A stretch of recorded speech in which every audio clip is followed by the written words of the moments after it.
Yo, what's up guys? Welcome to the video. I hope everybody's day is going great. Today we got some interesting news. It seems like KYKY, the ex-head coach of the Dallas Fuel, is in talks with the Houston Outlaws about joining them. And then after that, we are going to talk about the Overwatch League teams in general. Who is the best? Are the Boston Uprising really the team that's going to win Stage 3? We just saw the Los Angeles Valiant lose the first time in this stage. Everything seems to be up in the air. Who is the best team? That's the main topic. And if you're new around here, guys, do not forget to subscribe. I upload Overwatch League content every single day on this channel. You'll never miss a beat. As well as that, be sure to drop a like on this video. I'll give you guys one more chance. If we can hit those 4,000 likes on this video before I start working on the video tomorrow, I will do the top 10 supports in the Overwatch League. But we gotta hit those 4K likes, boys. So smash that like button, and let's go ahead and hop right into this video. So starting off with KYKY Houston Outlaws, this is what Slasher tweeted. He said, former Dallas Fuel head coach KYKY is in talks with the Houston Outlaws to join the team as an assistant coaching role, sources said.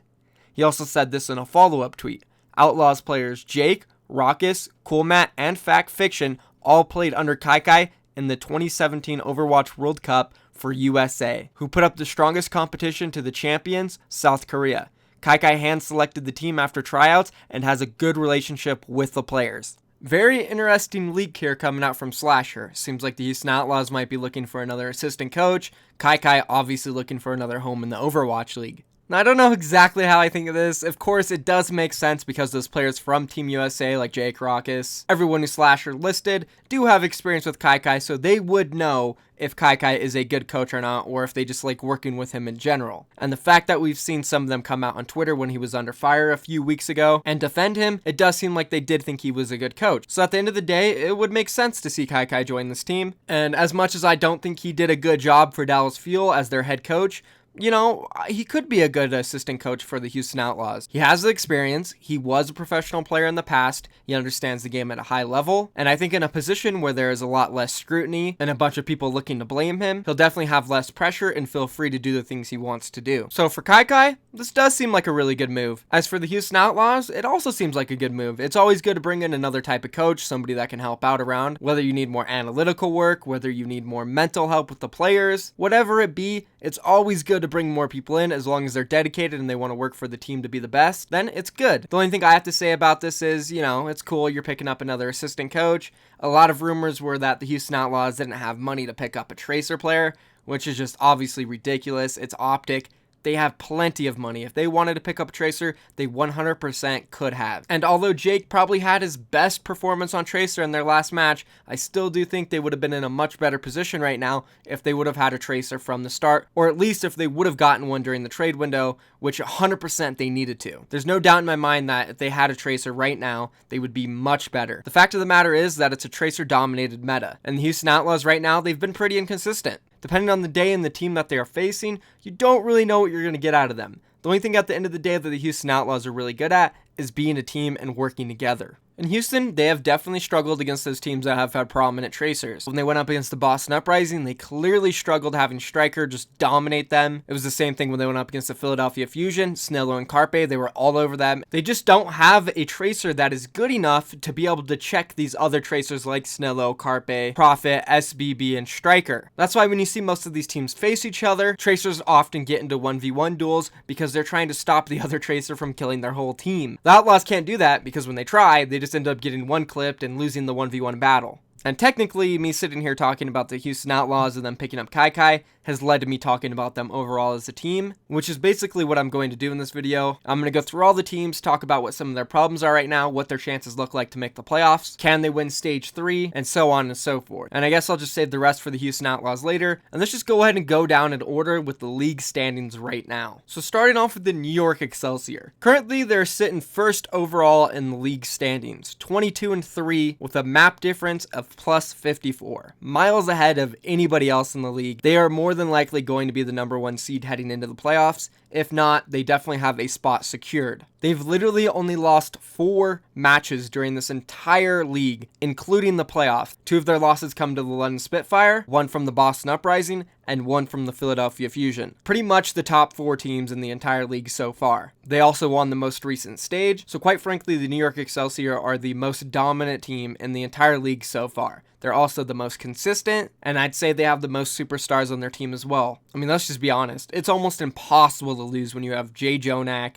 SBB, Libero, Pine, Mano, Mako, Arc on your team. They're all superstars. You can't lose, especially when you put them together and work on your teamwork. And that's not even counting the fact that they probably have the best coaching staff in the entire league. Somebody behind the scenes that we hear a lot about is Wizard Hyung, and that guy just seems like a pure genius every time he talks. And obviously when you watch their matches, they seem very prepared for almost every single team, which is something you don't see from a lot of these teams, even the best ones like London, Boston, Philadelphia. They seem unprepared in half of their matches, and this can lead to losses. I see them going absolutely nowhere. They're going to be a championship contender once come the league playoffs, but I do have this feeling that it is not going to be their stage, and they will end up losing. And who do I think they're going to lose to?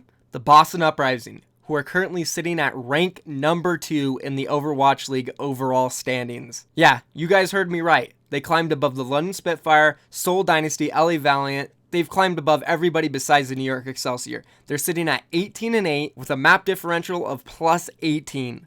So far this stage, they have won 6 games, defeating the Philadelphia Fusion, New York Excelsior, London Spitfire, and Seoul Dynasty so far, the other 5 top teams in the league. And not only are they 6-0 during the stage, they have also broken other records. They are the first team in one stage to beat the New York Excelsior, Spitfire, and Dynasty. No other team has done that. And that's not even including beating the Philadelphia Fusion. They are now also, with the New York Excelsior, the only team in the entire league to beat every other team. The Boston Uprising have also just made history with the longest winning streak in the league so far. And not only this, they have won 12 out of their last 13 matches and 10 straight in a row. This is the most wins in a row by any team in the league so far. Oh, and by the way, in the middle of doing all of this, they lost one of their star DPS players, so it seems like they didn't even need Dreamcasper after all. These kids are just absolutely insane. I've talked about them in most of my videos recently. No, Striker, Gamsu, Nako, KYKY, just insane. The coaching staff, what they've done with this team is absolutely absurd. It's unprecedented. Nobody saw it coming. And these guys are my pick to win Stage 3, 100%. I don't see them losing. I think they will finish this stage 10-0 and then go 2-0 in the playoffs and becoming the first team to go completely undefeated throughout an entire stage and the stage playoffs. They've broke all these records. No team has done what they've done so far. It's absolutely insane. You have to give it up for them. And now let's go ahead and move on. And now we have the London Spitfire sitting at 3rd overall in the standings, 17-9 with a map differential of plus 32. So their map differential is better than the Boston Uprising, but they are behind by 1 win. And the Boston Uprising are the biggest surprise and shock of Stage 3. The London Spitfire are the second. Not in a good way though. They're sitting currently at 2-4, -3 map differential, 9th place overall in Stage 3 standings. They did just somehow finish beating the Los Angeles Valiant on Oasis, which is a map they've been completely awful at, but they were able to pull it off. Despite that though, they still have losses to Boston, Houston, New York, and Philly. And yeah, I mean, they have had a pretty tough schedule. But so has the Boston Uprising, and look at them. They're performing like crazy. So clearly, there are some underlying issues with the London Spitfire right now. But it technically isn't all over for the London Spitfire. They do have a small chance at qualifying for Stage 3 playoffs. Depending on how San Francisco Shock perform for the rest of the stage, there is a chance that London Spitfire could creep up into the standings. Although it is unlikely with how they're performing as of recently, it's possible. And with their win over the Los Angeles Valiant today, there is even a small, now this is a real long shot, that the Los Angeles Valiant would completely lose out because they do have a harder schedule coming up, while the London Spitfires is a little bit more easy, where the London Spitfire could jump above them as well. As I said already though, this is a long shot and the London Spitfire are going to need a lot of help from other teams in order to try to qualify for the stage playoffs. And for them to even do this, the London Spitfire themselves would have to start performing and winning games. Beating the Los Angeles Valiant is a start, but there still are some very clear problems. First and foremost, their star DPS Birdring, who alongside Prophet was probably the best DPS duo in the entire league during Stage 1 and early parts of Stage 2. These guys were just absolutely nuts. They had everything covered. When they needed a hit scan, Birdring would play that and Prophet would play the Tracer. Then when they needed a projectile, Prophet would play that and then Birdring would swap to the Tracer. And both of them were pretty much the best at every single hero they played in the league at the time. But it seems like during the middle of Stage 2, things changed.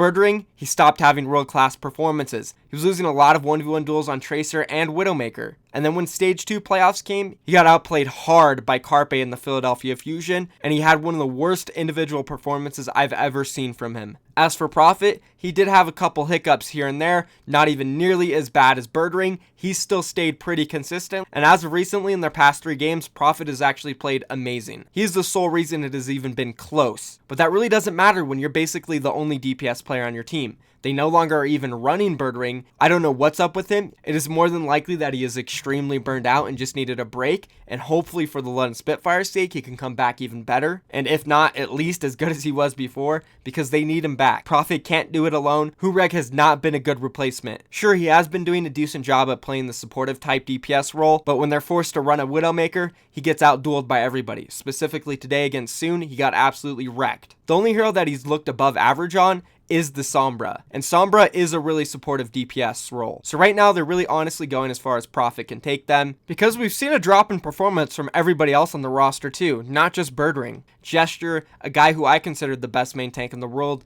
now not looking like the best anymore, only an average one. I don't know if it's due to a lack of heals or lack of pill from his diva, or maybe he's burned out as well, not too sure, but this does not look like the same London Spitfire we've seen in Stage 1 or mid-Stage 2. They also went through some coaching changes. That could be an issue. There's just so many things with the London Spitfire right now that could be problems. At the end of the day, though, they have all proven in the past that they are very strong mechanically and very good as a team when they want to be. So at the end of the day, once playoffs come, I feel like this team will be prepared and ready to be a championship contender. Because in every single league, every single esport, real sport, doesn't matter. The best of the best, they go through their slumps. It happens, especially in long seasons like this. So I'm willing to give the London Spitfire a benefit of the doubt that right now they're just going through a slump and they will be back later. So there is clearly a lot of issues with the London Spitfire, but let's go ahead and move on to the next team, which is Seoul Dynasty. Currently sitting at 17-9, the same record as London Spitfire, but they're only plus 19 in map differential.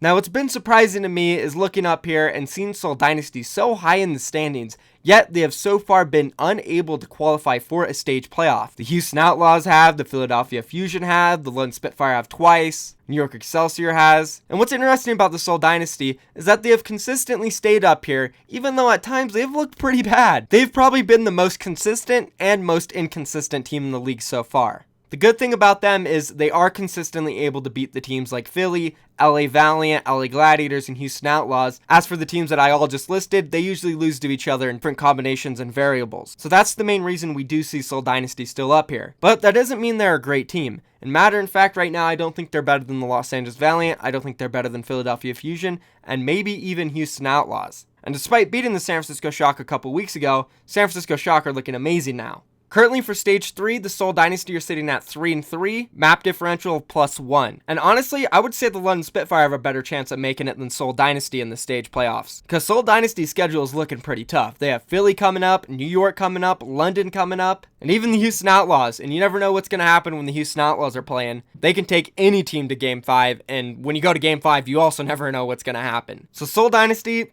they're not looking very good this stage. Their schedule's really hard, and it would actually be incredible if their team that is ranked 3rd or 4th ends up not making the stage 1, 2, or 3 playoffs. And right now, they're actually going through their own burnout, because yesterday on Twitter, Jae Hong said he was feeling very burned out, and he didn't feel it was good for his mentality to play the last 2 matches. So he asked his coaches if they could play Guido instead of him. So that's been the reason we haven't seen him. And this brings up a really interesting talk, which is burnout. Right now, are these players and teams in a position where they can continue to keep practicing as much as they are? Because personally, as a pro player, I've ran into burnout as well, and it sucks, man. Fighting burnout is hard, and it is often a reason why careers end or teams end up slumping and never coming back. It's actually quite amazing that we haven't seen the New York Excelsior affected by this lately. Maybe they have a better practice routine than other teams, but when you're just pounding in those hours of practice, it can get really rough. And I know some people would say the same thing I said about London Spitfire about the Seoul Dynasty. Oh, well, historically, they're so good, and when it matters, they show up, and you can count on them because they just have all that experience.